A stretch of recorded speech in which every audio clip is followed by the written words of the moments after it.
Welcome to TechLeopard channel. In today's video, I'll show you how to present Google Slides on Microsoft Teams. So at first for this, just go to your browser and pull up your Google Sheets slide.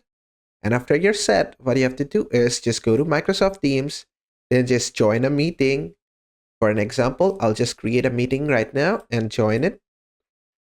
And just make sure all of your settings are okay, and then just click on Join Now.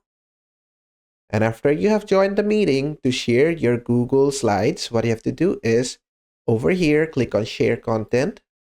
And from here, you can either select Screen. This is going to share the entire screen for you. But before that, if you want to include sounds, you need to turn this on. If you don't want sounds, you can turn it off. So basically, if you share screen, it's going to share the entire screen for you.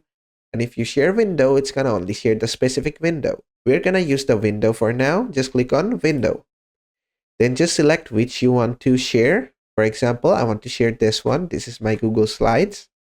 And if I click on it, as you can see, I'm sharing my Google Slides on Microsoft Teams. And basically that is it. And that is how to share your Google Slides on Microsoft Teams. I hope this video was helpful. If it was, please give it a thumbs up and don't forget to subscribe.